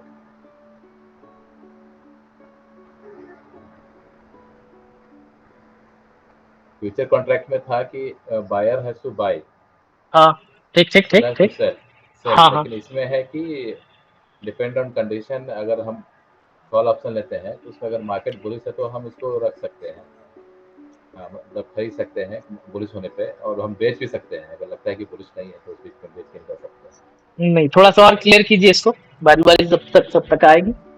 और नहीं समझ में आ रहा है क्या? नहीं, फिर से इसको और थोड़ा सा क्लियर करके बताइए। Call can be purchase, can be sell, sold. तो फ्यूचर भी इसको खरीद सकते हैं, बेच सकते हैं, दोनों में अंतर क्या है? मतलब ऑप्शंस कॉन्ट्रैक्ट में ऑप्शन कॉन्ट्रैक्ट होता क्या है? जैसे ऑप्शंस कॉन्ट्रैक्ट, जैसे फ्यूचर कॉन्ट्रैक्ट तो आपको समझ में आ गया कि बायर और सेलर दोनों के ऊपर ऑब्लिगेशन है, और जो ट्रांजैक्शन है वो एक फ्यूचर डेट पे होगा। ठीक है। जैसे ऑप्शंस कॉन्ट्रैक्ट जो होता है, कोई अगर बोलना चाहेंगे और क्लियर? वीरेंद्र भैया थोड़ा सा और सोच लीजिए। ऑप्शंस कॉन्ट्रैक्ट में बायर के पर कोई ऑब्लिगेशन नहीं होता है, लेकिन सेलर के पर ऑब्लिगेशन होता है। ठीक है। एग्जैक्ट, चलिए ठीक है, तो आप एग्जैक्ट चीज बोल दिए कि हाँ, बायर के पास बायर के ऊपर कोई ऑब्लिगेशन नहीं होता है, सेलर के ऊपर ऑब्लिगेशन होता है। तो जिंदगी में और भी कौन कौन सा चीज है जहां पे बायर के पास कोई ऑब्लिगेशन नहीं होता है लेकिन सेलर के ऊपर दुनिया भर का ऑब्लिगेशन होता है? और कौन कौन सा चीजें हैं? जरा दिमाग पे जोर डालिए, कोई एग्जांपल निकाल के लाइए जहां पे बायर के पास कोई ऑब्लिगेशन नहीं है, उसके पास अधिकार है, और सेलर के पास ऑब्लिगेशन है, बायर के पास अधिकार है। ऐसा कौन कौन सा केसेस है जिंदगी में? जरा चुन के निकालिए, एक एक एग्जांपल बताइए। जैसे सीनियर के पास अधिकार है, वो जूनियर को डांट सकते हैं। हाँ ठीक है। ये जूनियर के पास कोई खास अधिकार नहीं है कि भाई, हाँ ठीक है, लेकिन सीनियर के पास अधिकार है कि वो जब मन करे वो डांट दे। गलती होने पे डांट सकते हैं। हाँ, लेकिन सीनियर को अगर गलती होगा तो जो जूनियर है वो कुछ नहीं कर सकता। हाँ ठीक है, ये एक तरह का, हाँ, real life example it can be, जहाँ पे एक बंदे के पास अधिकार है और दूसरे बंदे के पास कोई खास अधिकार नहीं है। चलिए ठीक है, और कोई एग्जांपल देना चाहेंगे? और कोई एग्जांपल कौन कौन है? अच्छा हाँ, सद्दाम बोलना चाहोगे कोई ऐसा एग्जांपल जहां पे? नहीं, इसको थोड़ा मेरा क्लियर अभी नहीं हुआ है, थोड़ा सा इसमें मेरा कंफ्यूजन है। हाँ ठीक है, कोई बात नहीं है, इसलिए इसमें हम अभी थोड़ा सा कुछ नहीं बोलना चाह रहे हैं। ठीक है, कोई बात नहीं, it is absolutely okay. Virendra भैया कोई एग्जांपल? मेरे को अभी तक यही नहीं समझ में आ रहा है कि ऑब्लिगेशन कैसे नहीं है कि हम उसको सेलर के पास है और बायर के पास नहीं। हाँ। बायर के पास देखिए यहाँ पे क्या होता है ना, ऑप्शंस में क्या होता है, बायर के पास अधिकार होता है लेकिन ऑब्लिगेशन नहीं होता कुछ। लेकिन जो सेलर होता है उसके ऊपर ऑब्लिगेशन होता है, उसका कोई खास अधिकार नहीं होता है। ठीक है, तो यही रीजन होता है this is the sole reason because of which seller को क्या मिलता है, प्रीमियम मिलता है। सेलर जो है प्रीमियम क्यों मिलता है, उसको घर चलाने के लिए मिलता है क्या, नहीं, उसको अधिकार, क्योंकि वो ये अधिकार देता है सामने वाले को ऑप्शंस में। अभी हम कॉल या पुट के बारे में नहीं बात कर रहे हैं, हम बात कर रहे हैं सिंपल एक ऐसा कॉन्ट्रैक्ट जिसमें बायर के पास अधिकार है और सेलर के पास क्या है, सेलर के पास ऑब्लिगेशन है। ठीक है, अभी हम कॉल और पुट पे नहीं जा रहे हैं, अभी बस सिंपल सा चीज जा रहे हैं और रियल लाइफ एग्जांपल्स आपसे निकलवाना चाह रहे हैं कि रियल लाइफ एग्जांपल्स में आपको कौन कौन सा जगह है जहां पे बायर के पास अधिकार है और सेलर के पास ऑब्लिगेशन है और सेलर को उसके बदले में प्रीमियम मिल रहा हो, यानी कि कुछ पैसा मिल रहा हो इस अधिकार को देने के बदले में। मेरा सवाल समझ गया, क्या सवाल है? रियल लाइफ एग्जांपल, एक बहुत ही अच्छा एग्जांपल है जो कि कोई अभी तक नहीं बता रहा है। चलिए अगर आपके पास कोई एग्जांपल है बता सकते हैं, और कोई डब्ल्यू बताना चाहोगे? कोई एग्जांपल जहां पे, इसमें जैसे कि हाँ, जहां पे बायर के पास अधिकार होता है, गवर्नमेंट का जैसे बहुत सारा स्कीम रहता है, मिनिमम सपोर्ट प्राइस का, फार्मिंग वाला। ठीक इसमें इसमें जैसे कि हाँ फार्मर बायर के पास अधिकार है एमएसपी का अधिकार है बायर। चलिए बहुत अच्छा एग्जांपल है, ये एग्जांपल मेरे दिमाग में नहीं था। हाँ, तो गवर्नमेंट इसमें डिसाइड करता है कि हाँ, इतना में ही हमें सेल करना है। हाँ, फार्मर के पास ऑब्लिगेशन रहता है कि हाँ इस प्राइस पे ही हमको मिलेगा। बहुत ही अच्छा एग्जांपल है। हाँ, बहुत ही अच्छा एग्जांपल है कि फार्मर के पास अधिकार है कि वो एमएसपी पे ही बेचेगा। ठीक है, मिनिमम सपोर्ट प्राइस जिसको बोलते हैं, और सरकार के पास क्या है, ऑब्लिगेशन है, उसके पास कोई अधिकार नहीं है। ठीक है, तो ये जो अब यहाँ पे गवर्नमेंट और किसान में तो यहाँ पे क्या कारण है, क्योंकि हम लोग जो है डेमोक्रेसी में रहते हैं और यहाँ पे जो गवर्नमेंट है वो सोशलिस्ट होता है नॉर्मली, मतलब कि गवर्नमेंट को हम लोग बनाए ही इसीलिए ताकि वो जनता के लिए काम करे, ना कि प्रॉफिट के लिए काम करे। इसीलिए गवर्नमेंट जो है, government is obligated to take care of farmers, that is why government has come out with this idea of MSP. Government इसीलिए इस आइडिया को लेकर आया है एमएसपी का, काहे कि गवर्नमेंट जो है वो ऑब्लिगेटेड है। हम लोग एक सोशलिस्ट सोसाइटी में रहते हैं और डेमोक्रेसी में क्या होता है, जनता मालिक होती है, जनता के लिए काम होता है। तो किसान क्या है, एक बड़ा पोर्शन है भारत में, जो करीब अभी भी 60 to 70% लोग जो है वो कौन है, किसान है। किसान है या क्या बोलते हैं, एग्रीकल्चर फार्मर है या एग्रीकल्चर रिलेटेड फील्ड्स में काम करते हैं। ये बात क्लियर है? चलिए, ये भी अच्छा एग्जांपल था। और कोई एग्जांपल देना चाहोगे, नवनीत बोलना चाहोगे कोई एग्जांपल जहां पे बायर के पास अधिकार हो लेकिन सेलर के पास ऑब्लिगेशन? हाँ भाई, 1 मिनट सोच रहे, डिनर कर रहे हो। कोई बात नहीं, तुम सोच लो। और कोई? वीरेंद्र जी बता चुके हैं ना एक एग्जांपल, हाँ, बॉस वाला। चलिए, जैसे एक एग्जांपल है पेरेंट्स और बच्चे का। जैसे बच्चों लोग का अधिकार होता है, वो कुछ भी डिमांड कर सकते हैं। ठीक है, और हाँ, नहीं ठीक है, ये भी एग्जांपल है, इसको और ज्यादा एलोबरेट कीजिए कि बच्चा लोग जो होता है उन लोगों के पास केवल अधिकार होता है लेकिन पेरेंट्स के ऊपर केवल ऑब्लिगेशन होता है। इसको और ज्यादा एलोबरेट कीजिए।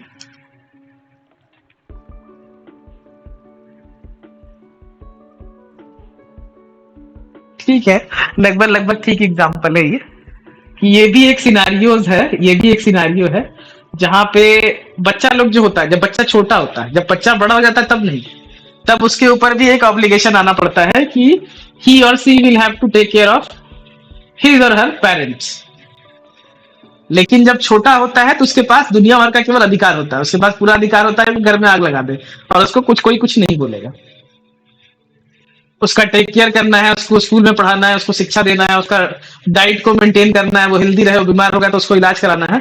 तो एक बच्चे के पास क्या है, अधिकार ही अधिकार है और पेरेंट्स के पास क्या है, कोई अधिकार है क्या? कोई अधिकार नहीं है। बच्चा उसका बात भी सुने ना सुने, कोई ऐसा अधिकार है नहीं उसको। बच्चे के पास अधिकार है हर सुविधा पाने का, और गार्जियन या जो पेरेंट है उसके ऊपर केवल ऑब्लिगेशन है जब तक बच्चा छोटा है। तो बच्चा और पेरेंट का भी, ये भी एक अच्छा एग्जांपल है। बच्चा और पेरेंट का भी जो ये एग्जांपल है, एक के पास केवल अधिकार है और दूसरे के पास केवल ऑब्लिगेशन है।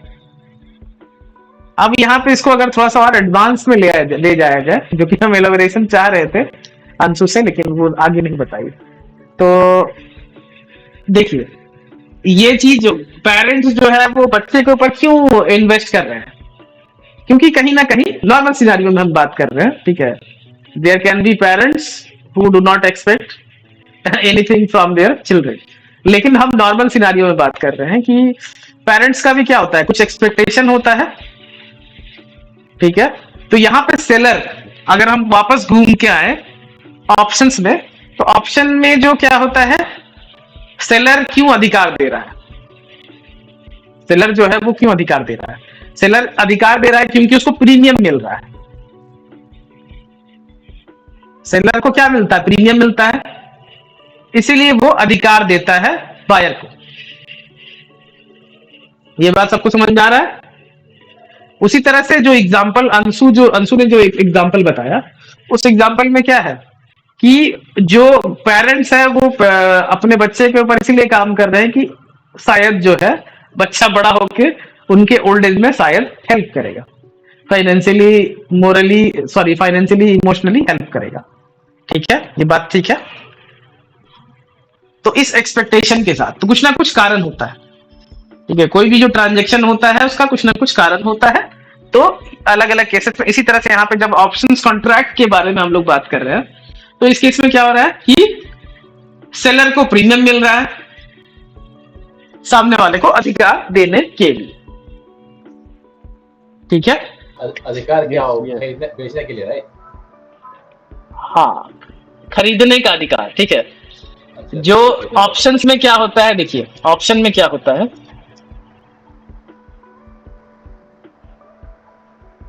ऑप्शन में क्या होता है, केवल आपको खरीदने का अधिकार मिलता है, ठीक है। चाहे वो आप कॉल ऑप्शन खरीदे, चाहे वो पुट ऑप्शन खरीदे, दोनों केसेस में आपको क्या होता है कि आप लोग, बात के ऊपर क्या है कि समय देने का बहुत ज्यादा जरूरत है।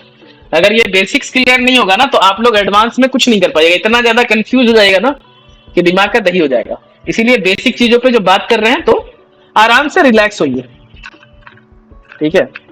बातों पे डिस्कस कीजिए, जो सवाल है वो सवाल पूछिए, और लाइव सेशन का पूरा यूटिलाइजेशन कीजिए। इसमें ये टेंशन मत रखिएगा दिमाग में कभी भी, अरे हम जब कुछ बोले और कुछ गलत हो गया तो क्या करेंगे, ठीक है। कोई गलत सही कुछ नहीं होता है, ठीक है। हर कुछ बस एक टेम्पररी सिचुएशन है। आप भी थोड़ा सा चीजों के बारे में अवेयर हो जाएंगे तो you will also be saying correct things, ठीक है। मैं भी पहले मुझे जब पता नहीं था तो मैं भी हो सकता था कि इन चीजों के बारे में अनक्लियर था। तो ये केवल फेजेस ऑफ लाइफ है। अभी आप थोड़ा सा अनक्लियर है, चीजों को नया नया देख रहे हैं। जैसे बच्चा कैसे होता है, बच्चा जब चलना या गुड़कना शुरू करता है, तो वो इस चीज में क्या बोलते हैं, भेदभाव नहीं कर पाता है कि सामने वाला चीज उसको नुकसान पहुंचा सकता है, कि सामने वाला चीज खाने का है, चाकू को भी मुंह में डालेगा। देखा है ना अपने बच्चों को, जी। चाकू हो, आग हो, वो किसी भी चीज में डिफरेंस नहीं कर पाता, लेकिन वो छू के, अपने हाथ को जला के, या पेरेंट्स से डांट सुन के समहाउ इस चीज को फिगर आउट करता है कि हाँ ये चीज करना सही है, ये चीज करना गलत है, इसको खाना सही है, इसको खाना गलत है, ठीक है। उसी तरह से लर्निंग भी सिमिलर प्रोसेस है, जहां पे आप थोड़ा सा पर्सनल एक्सपीरियंस से, मेरे से कुछ आइडिया लेके, दोस्तों से बात करके, यूट्यूब पे वीडियो देख के, या इस सेशन के द्वारा भी आप क्या कर रहे हैं, टच करके देख रहे हैं, चीजों को टच करके देख रहे हैं, उसको एक्सपीरियंस कर रहे हैं कि हाँ ये कैसा है। आप उसके बाद जाके सीखने के बाद खुद से थोड़ा सा ट्राई करेंगे, उसमें आपको प्रॉफिट होगा, उसमें आपको लॉस होगा, ठीक है। तो लॉस करने का मतलब क्या है कि आपको एक एक्सपीरियंस आएगा, उसके बाद आप सवाल पूछेंगे कि हाँ ये चीज मेरे लिए लॉस क्यों हुआ, लॉस अगर हुआ तो क्यों लॉस हुआ, प्रॉफिट हुआ तो क्यों प्रॉफिट हुआ, ठीक है। तो तो यही लर्निंग का प्रोसेस। I am back. हाँ ठीक है। इस सवाल का जवाब देना चाहोगे? ऑप्शंस का जो बात कर रहा था, हाँ मतलब मेरे को एक एग्जांपल याद जैसे समझ में आ रहा है, हो सकता है गलत भी हो। नहीं कोई बात नहीं, इट इज एब्सोल्यूट एकदम यही एग्जांपल का हम वेट कर रहे थे। LIC का ऐसे मान लो कि जब तुम प्रीमियम पे कर रहा है, हाँ ठीक है, और तुम बैकआउट कर दिया, तुम पैसा नहीं पे कर पा रहे हो, तो तुम्हारा LIC तुरंत कैंसिल नहीं करता, तुमको जो अगला पार्टी वो एक रूल्स एंड कंडीशन के तहत तुमको टाइम देता है, ठीक है, कि भाई आपके पास इतना टाइम है, आपने अपना प्रीमियम पे नहीं किया है, तो उसका कोई सर्टेन रूल्स है जो जिसके कारण वो मतलब वो लिमिटेड है, वो तुरंत एक्शन नहीं ले सकता वो। गवर्नमेंट ऑफ इंडिया का कुछ रूल डिफाइंड है जो कि उसको फॉलो करना पड़ेगा, बट यहाँ पे कस्टमर चिल मार रहा है, उसको टाइम मिल रहा है, ठीक है, उसके ऊपर कोई ऐसा एक्शन नहीं हो रहा है। हाँ ठीक है, लगभग ठीक है, लेकिन इसमें ये चीज होना चाहिए था। देखो, जब तुम कोई किसी भी तरह का इंश्योरेंस जब खरीदते हो, पर खोल लेते हैं, किसी भी तरह का अगर इंश्योरेंस खरीदते हो, खासकर अगर हम टर्म इंश्योरेंस का नाम सब लोग जानते हैं ना, टर्म इंश्योरेंस सब लोग जानते हैं, टर्म इंश्योरेंस क्या होता है? हाँ। अरे इसको ज्यादा बड़ा कर दिया जाए, थोड़ा बोल्ड कर दो उसको। हाँ ठीक है, ठीक है। टर्म इंश्योरेंस, तो टर्म इंश्योरेंस में क्या होता है कि आप कुछ प्रीमियम देते हैं, आप कुछ प्रीमियम देते हैं आपके एज के अनुसार। मान लीजिए कि 8,000 का प्रीमियम कोई दे रहा है, ठीक है, 15,000 का प्रीमियम दे रहा है कोई, अगर उसका एज जो है वो मान लीजिए कि 25 ईयर्स है, मेरे ख्याल से 25 साल का एज में, और एज 25 साल है, 15,000 का प्रीमियम दे रहा है, और उसको कवरेज जो मिला है, कवरेज जो मिल रहा है, कवरेज COVERAGE, कवरेज जो मिल रहा है वो कितने का मिल रहा है? 1 करोड़ का मिल रहा है। मेरे ख्याल से ये देखना पड़ेगा 25 साल की उम्र में कितना का कवरेज मिलता है। मान लेते हैं कि 15,000 का प्रीमियम, जैसे एज बढ़ेगा वैसे वैसे मतलब प्रीमियम बढ़ता जाता है। हाँ प्रीमियम बढ़ता जाता है, तो कवरेज मान लो 1 करोड़ का है, 1 CR, 1 करोड़ का कवरेज, ठीक है। तो इस केस में हो क्या रहा है कि सामने वाला 15,000 का मात्र प्रीमियम देके आराम से लाइफ के मजे उठा रहा है। अब ये जो टर्म इंश्योरेंस बेचने वाला कंपनी है, it can be any company, HDFC life हो सकता है, HDFC लाइफ हो सकता है, या लाइफ इंश्योरेंस LIC हो सकता है, LIC हो सकता है, या XYZ और भी कोई दूसरा कंपनी हो सकता है, SBI लाइफ हो सकता है, कुछ भी हो सकता है, ETC। तो सामने वाला केवल 15,000 का प्रीमियम दे रहा है पर साल का, और इन केस ये जो 15,000 का प्रीमियम दे रहा है, इस 15,000 का प्रीमियम देने से क्या हो रहा है, इसको अधिकार मिल रहा है कि इन केस अगर ये मर जाता है, ठीक है, इन केस अगर बंदे को कुछ होता है, तो कंपनी कितना देने के लिए लायबल है? 1 करोड़ रुपया उसको देना पड़ेगा बिना किसी नियम और शर्त के, क्योंकि उसके ऊपर में वो रूल लगा हुआ है जो हाँ, भी प्रॉमिस किया था।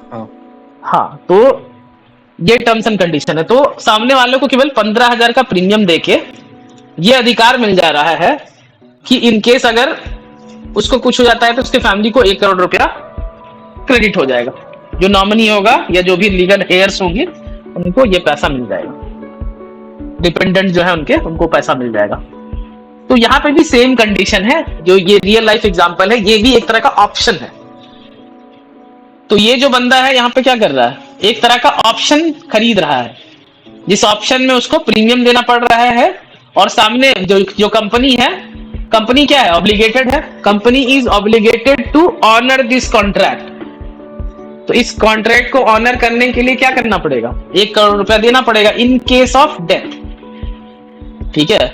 टर्म इंश्योरेंस जब आप करवाते हैं तो और कोई दूसरा कंडीशन नहीं होता है, या तो अगर आप जिंदा रह जाते हैं तो आपको जो है, जब तक आपका पॉलिसी टर्म चलता रहेगा, 15,000 रुपये हर साल देना पड़ेगा, और जब तक आप प्रीमियम देंगे तब तक आपको जो ये कवरेज है, ये जो वादा है, वो कंपनी की तरफ से निभाया जाएगा।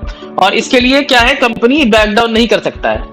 अगर डेथ हो जाता है, कंपनी ऐसा नहीं बोल सकता, लीगली जो है इंश्योरेंस का जो रेगुलेटर होता है, जैसे हम लोग जब ट्रेड करते हैं तो, हाँ, जैसे हम लोग अगर LIC का जैसे हम बात कर रहे थे, मान लो LIC का प्रीमियम मेरे को देना था 10 साल के लिए, ठीक है, किसी आदमी का 8 साल में ही डेथ हो गया, हाँ, तो अब ऐसा साइन हुआ था डॉक्यूमेंट कि भाई अगर इस बीच में अगर डेथ हो जाता है तो जो LIC को है वो पैसा पे करना पड़ेगा, हाँ करना ही पड़ेगा। विदाउट गेटिंग द प्रीमियम, हाँ तो मतलब बाध्य है वो उस चीज। हाँ वो चीज के लिए बाध्य है। तो यहाँ पे क्या है कि LIC के पास कोई अधिकार है क्या? LIC के पास कोई अधिकार नहीं है। अगर आपका डेथ हो जाता है तो LIC के पास कोई खास अधिकार नहीं है, ठीक है। LIC के पास तब अधिकार है कि आप मान लीजिए कि एक केस हुआ था ना केरल का, जहां पे कि बंदा अपने जगह पे किसी और को कार में मार के डाल दिया और अपना इंश्योरेंस का क्लेम कर लिया। तो इस तरह का फ्रॉड में केवल उसको अधिकार है एक इंश्योरेंस कंपनी को आपके प्रीमियम को देने से मना कर सकता है या दिया हुआ प्रीमियम रिकवर कर सकता है, ठीक है, फ्रॉड के केस में नहीं। लेकिन आपका अगर जेन्युइन डेथ हुआ है तो company is not having any choice but to pay you that 1 crore rupees, समझ रहे हैं। तो इस तरह से जैसे NSE फ्यूचर्स कॉन्ट्रैक्ट जब हम लोग देख रहे थे तो कौन टेक केयर कर रहा था कि कॉन्ट्रैक्ट का पालन हो, उसी तरह से इंश्योरेंस में होता है, एक अथॉरिटी होता है IRDA, ठीक है, इंश्योरेंस रेगुलेटरी एंड डेवलपमेंट क्या बोलते हैं अथॉरिटी। डी का क्या मतलब होता है देख लेते हैं, गूगल कर लेते हैं भाई। IRDA full form insurance regulatory and development authority of India. चलो ठीक है, हम बोले थे IRDA, ठीक है। It is statutory body form under act of parliament, insurance regulatory and development authority act for the overall supervision and development of insurance sector in India, ठीक है। तो ये जो अथॉरिटी होता है ये इंश्योरेंस में क्या करता है, ऑब्लिगेट करता है इंश्योरेंस कंपनी को कि वो अपना जो है पालन करे, बीच में भाग नहीं सकते हैं। तो ये बात क्लियर है। तो रियल लाइफ एग्जांपल में आप लोग बहुत सारा अलग अलग एग्जांपल, चाहे वो वीरेंद्र जी का एग्जांपल था जिसमें कि उन्होंने एग्जांपल दिया कि बॉस के पास अधिकार होता है, चाहे वो अंशु का एग्जांपल था या चाहे वो डब्ल्यू का एग्जांपल था। वीरेंद्र भैया भी कुछ एग्जांपल दिए थे क्या? हाँ, तो आपके पास अगर कोई एग्जांपल है तो आप भी दे सकते हैं। अनुप नहीं है क्या? अनुप अभी कुछ सुन नहीं रहा है, आप ऑफिस से कोई बात घंटा करके आए कोई बात नहीं। हाँ नहीं, दिमाग को जो है चलाते रहना है, दिमाग को सोने नहीं देना है, लर्निंग के लिए दिमाग को खुला रखना है। तो दाम चला गया क्या? देख तो रहा लिस्ट में। हम हैं अच्छा तुम हो भाई, तुम शांत काहे हो? तुम कुछ एग्जांपल देना चाहोगे क्या? तुम कुछ एग्जांपल दिए थे क्या? नहीं, हम नहीं दिया। कोई एग्जांपल देखो, ये जरूरी इसीलिए है क्योंकि जब तक रियल लाइफ से तुम एग्जांपल, हम तुमको लग रहा होगा कि हम ये इतना ज्यादा फोर्स काहे कर रहे हैं। हम इसलिए फोर्स कर रहे हैं कि हम चाहते हैं कि तुम रिलेट कर पाओ, क्योंकि ऑप्शंस कुछ ऐसा एलियन कॉन्सेप्ट नहीं है जो कि मंगल ग्रह पे चलता है और तुमको एलियन नहीं दिखना चाहिए, मतलब कि कुछ बाहरी तत्व नहीं है। हम लोग ऑलरेडी अलग अलग फॉर्म में इंश्योरेंस का इस्तेमाल जो है ऑलरेडी करते हैं, ठीक है। तो उसके बाद हम लोग इसको कॉल ऑफ करेंगे कुछ देर में। एक और एग्जांपल दे देते हैं, उसके बाद हम लोग इसका बस थोड़ा सा बेसिक, कि मेरा जो TWS है ईयरफोन भी डिस्चार्ज हो रहा है इसका हम एक बार डेफिनेशन देख लेते हैं, उसके बाद फिर आशा करते हैं कि आज अगर आप लोग दिमाग का स्थिति बचा होगा तो हम लोग कल भी करेंगे, है ना। हम तैयार हैं, आप लोग देख लीजिएगा, ठीक है। What is an option contract, आप इसका एक बार ये कर लेते हैं, डेफिनेशन पढ़ लेते हैं। A option contract is an agreement that gives the option holder मतलब जो ऑप्शन का बायर है, द राइट टू बाई और sell the underlying asset at a certain date known as expiration date और maturity date at a pre-specified price, ठीक है। अब इसके बारे में हम एक एग्जांपल लेके इसको समझेंगे, उसके बाद हम लोग रैप अप कर लेंगे, कल हम लोग आगे इसके बढ़ेंगे, ठीक है। यानी कल हम लोग फ्यूचर्स पे बात नहीं करेंगे, फ्यूचर्स का बस वो एग्जांपल जो हम आपको टास्क दिए हैं वो केवल उसका जवाब लेंगे और फ्यूचर्स के बारे में कल बात नहीं करेंगे। कल हम लोग सीधा ऑप्शन से स्टार्ट करेंगे और ऑप्शन पे आगे बढ़ेंगे, ठीक है।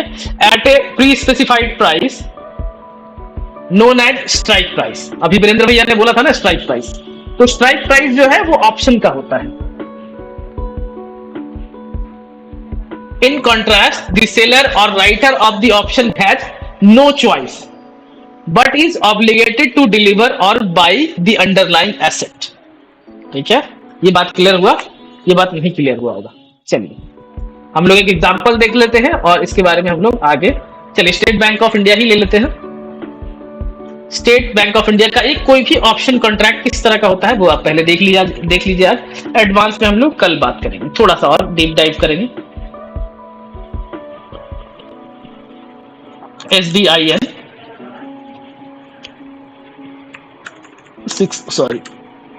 100 CE लेते हैं 29 मार्च का। ठीक है, एक जो ऑप्शन कॉन्ट्रैक्ट होता है, स्क्रीन क्लियर नजर आ रहा है ना, छोटा नहीं ना दिख रहा है, ऑलरेडी जूम किए हुए हैं, 150% जूम पे चल रहा है, चलिए 175। चलिए ये आप देख पा रहे हैं एक ऑप्शन कॉन्ट्रैक्ट। देखिए फ्यूचर कॉन्ट्रैक्ट किस तरह का दिखता है, इस तरह का दिखता है। आज केवल आप ये देख लीजिए कि एक ऑप्शंस कॉन्ट्रैक्ट जो है वो किस तरह का दिखता है। हम दोनों को कंपेयर करके भी बता देते हैं आपको, उसके बाद हम लोग रैप अप कर लेंगे। एक ऑप्शन कॉन्ट्रैक्ट जहां पे यहाँ पे देखिए कोई भी स्ट्राइक प्राइस नहीं था, यहाँ पे आपको एक ऑप्शंस कॉन्ट्रैक्ट में क्या क्या दिख रहा है, ये अंडरलाइंग है, ये स्ट्राइक प्राइस है और ये ऑप्शन का प्रकार है। ठीक है, ऑप्शंस दो तरह के होते हैं, एक होता है कॉल ऑप्शन, एक होता है पुट ऑप्शन। क्या होता है हम आपको कल बताएंगे, लेकिन यहाँ पे आप केवल अभी देख लीजिए कि ये यहाँ पे क्या है। जैसे फ्यूचर्स में था एक्सपायरी, उसी तरह से इसका भी क्या है, एक्सपायरी है 29 मार्च 2023। जिस तरह से फ्यूचर्स कॉन्ट्रैक्ट का क्या था, IN का क्या है 600 का CE है और इसका जो प्राइस चल रहा है दैट इज ₹2.30। जिस तरह से फ्यूचर का प्राइस चल रहा था, अब इसका मतलब क्या है, इस कॉन्ट्रैक्ट का मतलब ये है, ठीक है, बस एक लाइन में बस करते हैं, उसके बाद हम लोग रैप अप करते हैं। इसका मतलब ये है, ये कॉल ऑप्शन है और इसका मतलब ये है कि आपको जो बायर ऑफ दिस कॉन्ट्रैक्ट है उसके पास अधिकार है 600 के रेट पे स्टेट बैंक ऑफ इंडिया का 1500 शेयर। जैसे जो लॉट साइज फ्यूचर का होता है वही ऑप्शंस का भी होता है, लेकिन यहाँ पे जो कॉल ऑप्शन है उसके पास अधिकार होता है 600 के रेट पे 1500 स्टॉक खरीदने का, लेकिन एट द सेम टाइम इसके ऊपर कोई ऑब्लिगेशन नहीं होता है। इस बात पे जरा गौर फरमाइएगा कि जब हम लोग फ्यूचर्स का बात कर रहे हैं तो फ्यूचर में क्या था, बायर और सेलर दोनों के ऊपर ऑब्लिगेशन था, लेकिन सरप्राइजिंगली और इंटरेस्टिंगली जब हम लोग ऑप्शंस का बात कर रहे हैं तो इस ऑप्शन का जो बायर है he is having right to by state Bank of India का 1500 शेयर जो इसका लॉट साइज है, एट व्हाट रेट, 600 के रेट पे, किस तारीख पे, 29 मार्च 2023 की तारीख पे 600 के रेट पे। और इस कॉन्ट्रैक्ट का प्राइस क्या है, ₹2.30, यानी कि ₹2.30। जैसे हम इंश्योरेंस में, अभी जब हम लोग इंश्योरेंस का बात किए, लो एग्जांपल मिटा दिए, चलिए वापस आ गया, Ctrl+Z का आविष्कार बड़ा अच्छा है, सही है। चलिए यहाँ पे 15,000 रुपए दे के 1 करोड़ का इंश्योरेंस हम लोग ले रहे थे, उसी तरह से यहाँ पे ₹2.30 दे के